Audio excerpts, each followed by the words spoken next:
Bienvenue, bien-aimés, bienvenue au Centre international Espérance Ville, et sans toutes les personnes découvrent et entrent dans leur destinée en Christ. Vous êtes en présence du pasteur Kizampunga Herman, et le but de cette chaîne, c'est pour vous encourager, pour que les personnes qui ne connaissent pas Jésus le connaissent, et ceux qui le connaissent vraiment vivre pleinement la vie chrétienne comme Jésus l'a prévu. Parce que le Saint-Esprit est là, mes bien-aimés, et tu peux vivre réellement la vie divine à l'intérieur de nous. Bienvenue.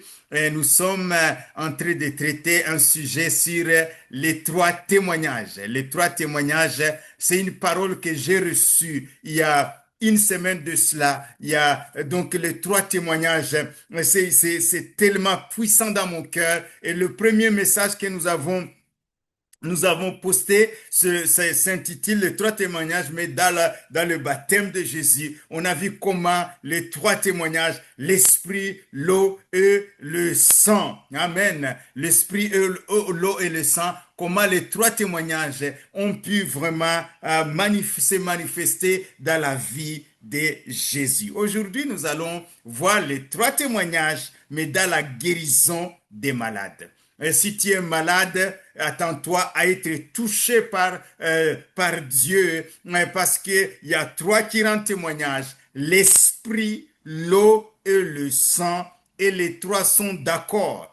Il y a trois qui rendent témoignage. Il y a trois qui rendent témoignage. L'esprit, l'eau et le sang, et les trois sont d'accord. Si tu es malade, quel que soit le degré de ta maladie, quelle que soit la durée de ta maladie, nous vous annonçons, je t'annonce une bonne nouvelle.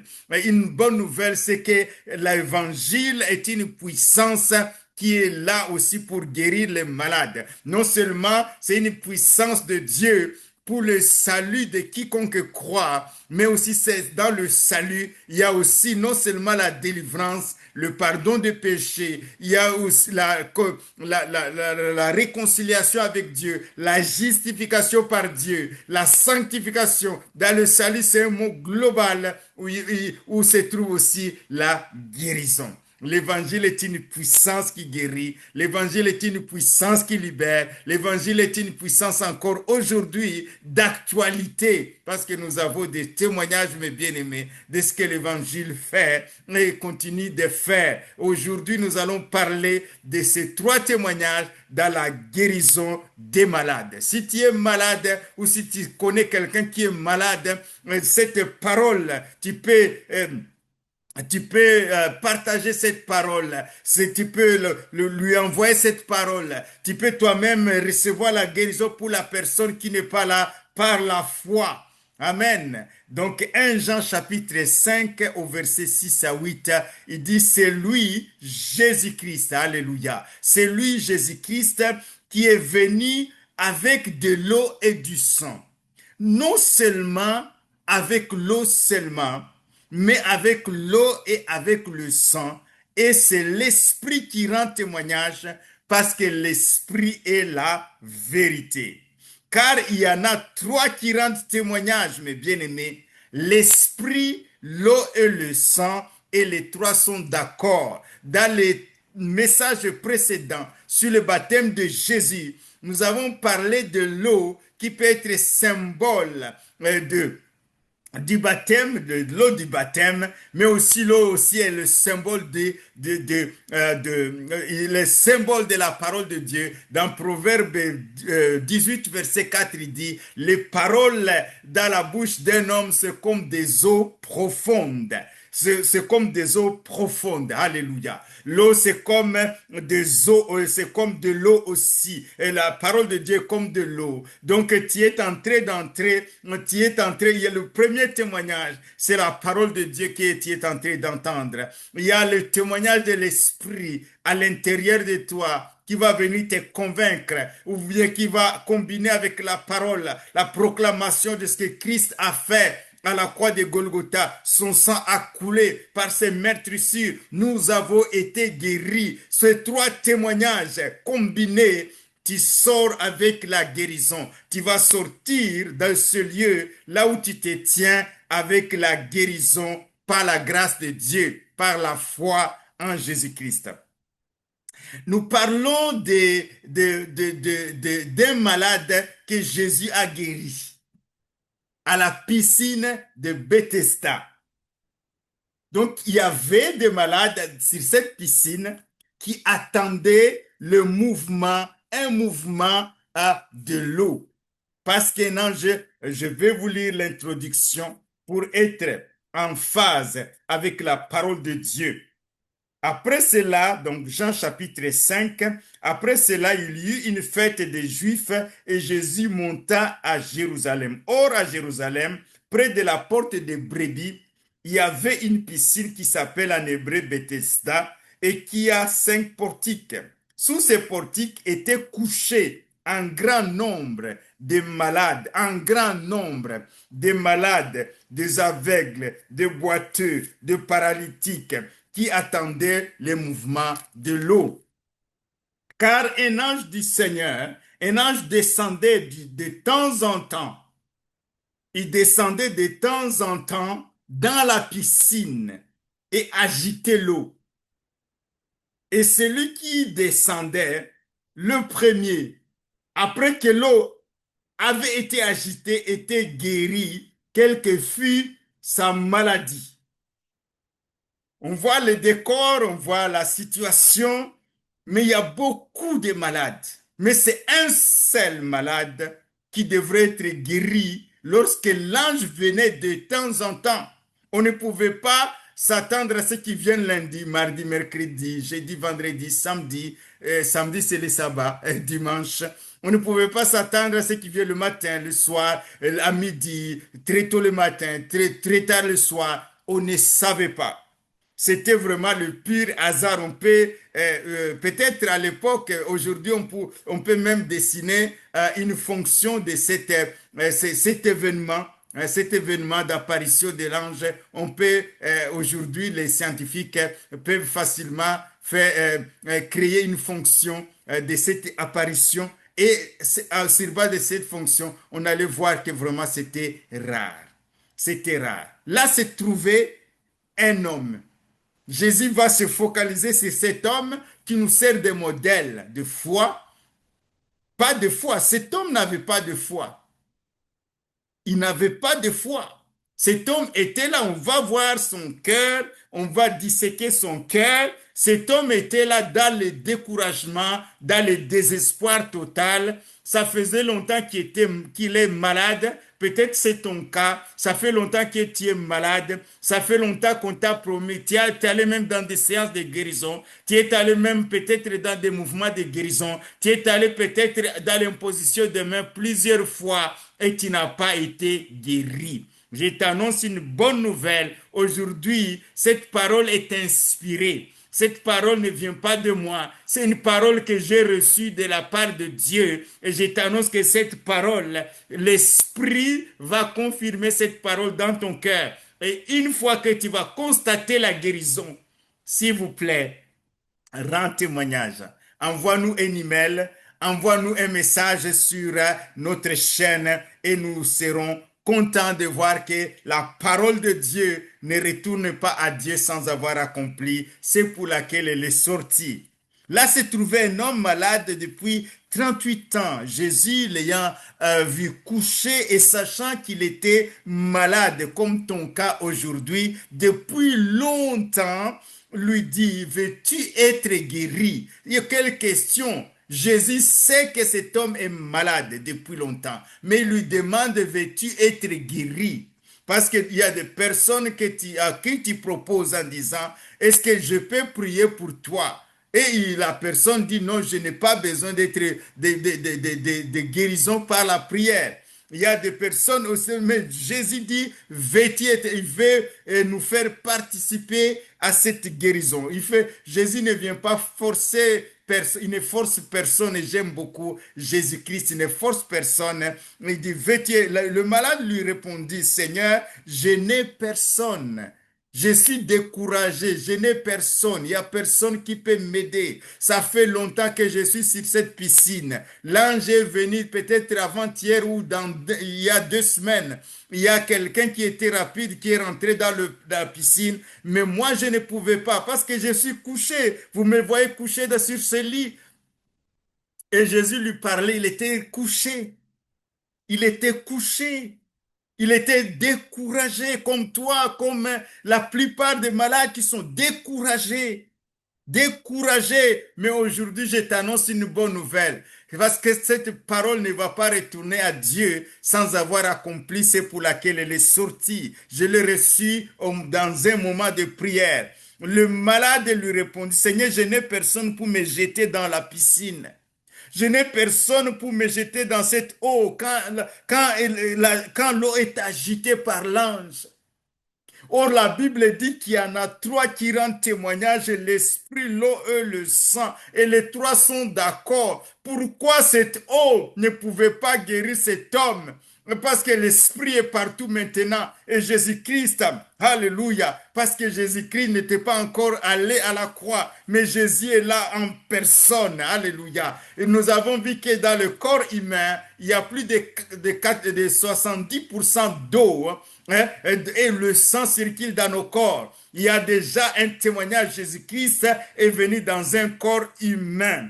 Il est venu dans un corps humain. Il était rempli du Saint-Esprit. Ce qu'il faisait, il le faisait dans un corps humain composé d'eau et du sang. Il était aussi rempli du Saint-Esprit. Déjà, la présence de Jésus, c'est la présence de ces trois témoins. Amen.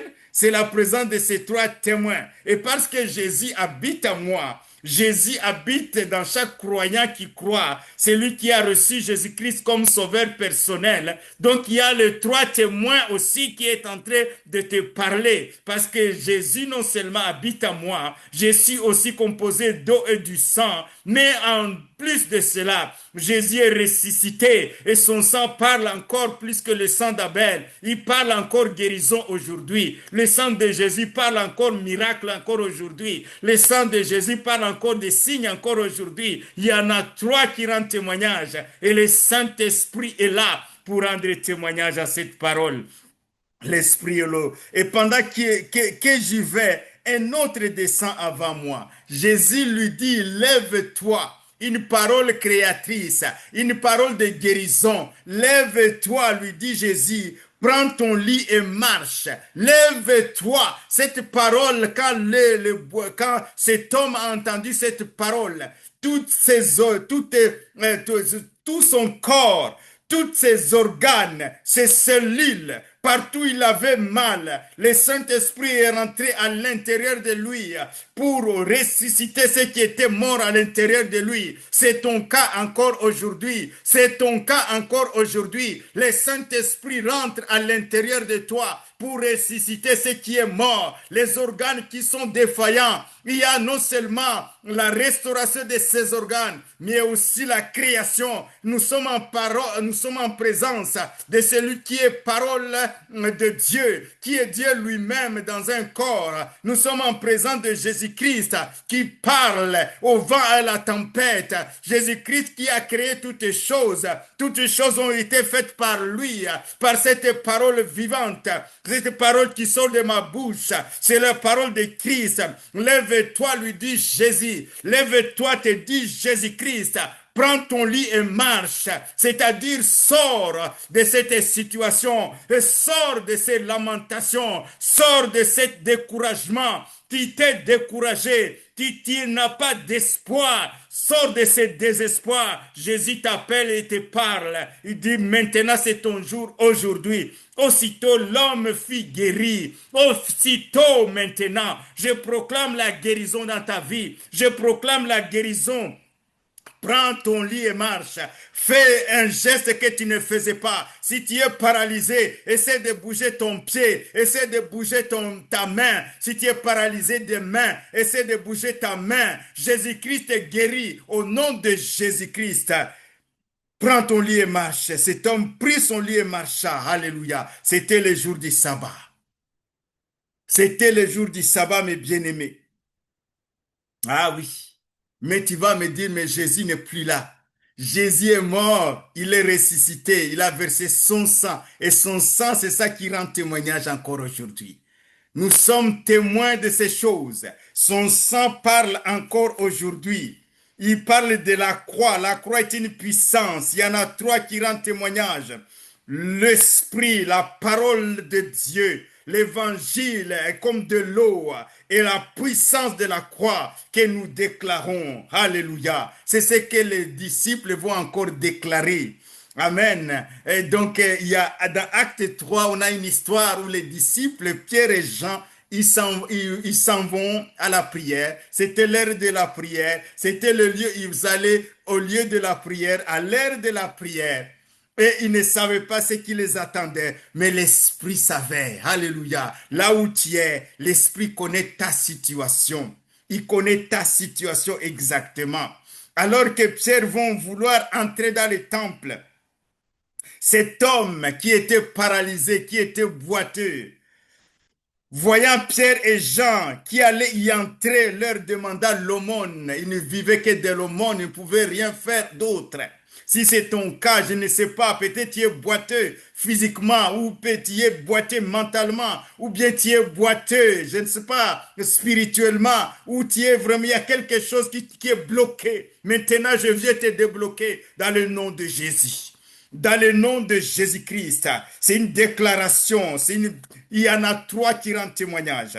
Pierre, de même que Jean, fixa les yeux vers lui et dit, regarde-nous, regarde-moi qui te parle, regarde-moi qui te parle. Ils les regardèrent attentivement, s'attendaient à recevoir de quelque chose. Ils ne s'attendaient pas à la guérison. Comme toi, ton cas aujourd'hui, tu ne t'attends pas à la guérison. Mais aujourd'hui, c'est ton cas. Aujourd'hui, c'est ton jour de salut. Aujourd'hui, c'est ton jour de guérison. Il ne s'attendait pas. Il s'attendait à l'aumône. Il était habitué à l'aumône. Cette grâce extraordinaire, il ne pouvait pas y croire. C'est comme ton cas. Cette maladie a duré longtemps. Tu as été à partout, mais tu ne t'attends pas. Je t'annonce une bonne nouvelle. Cette maladie n'est pas à la mort, elle est pour la gloire de Dieu au nom de Jésus. Alors Pierre lui dit, je n'ai ni or ni argent, mes bien-aimés, alléluia. Je n'ai ni or ni argent, mais ce que j'ai, je te le donne au nom de Jésus qui est mort, ressuscité, qui a versé son sang au nom de Jésus-Christ, qui est mort à la croix, qui a porté tes maladies, tes péchés à la croix de Golgotha. Lève-toi. Il les saisissant par la main, lève-toi et marche, et les prenant par la main. Aujourd'hui, moi, je ne sais pas te prendre par la main, mais je vais faire comme si je te prenais par la main. Saisis cette main, saisis cette main, saisis cette main. Je fais comme si je te prenais la main. Alléluia, saisis cette main au nom de Jésus. Lève-toi et marche. Lève-toi, quitte ta situation. Lève-toi, ta situation change.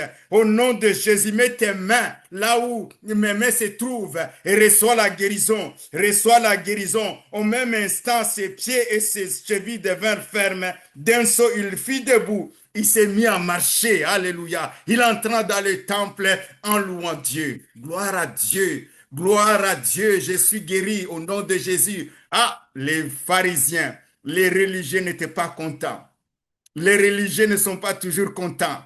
Quand Jésus-Christ agit en tant que Christ, parce que c'est comme s'il enlève leur gloire. Jésus ne cherche pas de gloire. Jésus est mort comme un agneau sans tache, sans défaut à la croix de Golgotha. Son sang nous lave et nous purifie. Alors que Jésus, alors que l'apôtre Paul sera obligé d'aller s'expliquer devant les Sanhédrins, devant les anciens, on va le mettre devant, on dit, mais qu'est-ce qui se passe? C'est quel nom?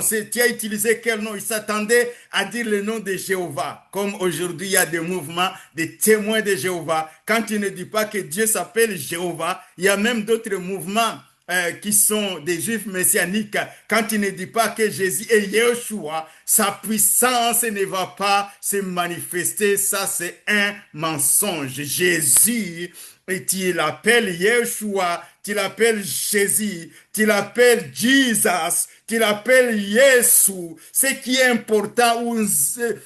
important, c'est sa puissance. Jésus est devenu un esprit vivifiant. C'est sa puissance qui va sortir. Ce n'est pas le fait que tu dis Jésus. Tu peux dire Jésus avec un esprit d'antichrist et tu n'auras pas le résultat. Ce qui compte, c'est quand tu dis Jésus et que ton esprit est en communion avec lui, là la puissance se dégage. Alors que Pierre est là, il ne sait pas comment il va répondre à ces gens qui sont là, les grands, c'est des grands du peuple très respectueux. Ah, la Bible dit, regardez-moi ça. Regarde mes bien-aimés, Actes 4 et 8, il dit, jusqu'au verset 12, alors Pierre, rempli du Saint-Esprit, alléluia, rempli du Saint-Esprit, leur dit chef de peuple et ancien d'Israël, rempli du Saint-Esprit, va dire, c'est vous qui avez, c'est vous qui l'avez crucifié, vous avez tué Jésus-Christ, mais Dieu l'a ressuscité, et vous avez crucifié, sachez que c'est par le nom de Jésus de Nazareth que vous avez crucifié et que Dieu a ressuscité, nous en sommes témoins. C'est par son nom que cet homme se présente en bonne santé devant vous. Il n'y a de salut en aucun autre, mes bien-aimés. Qu'on ne te trompe pas. Il n'y a de salut en aucun autre. C'est sous le ciel, sur la terre ici.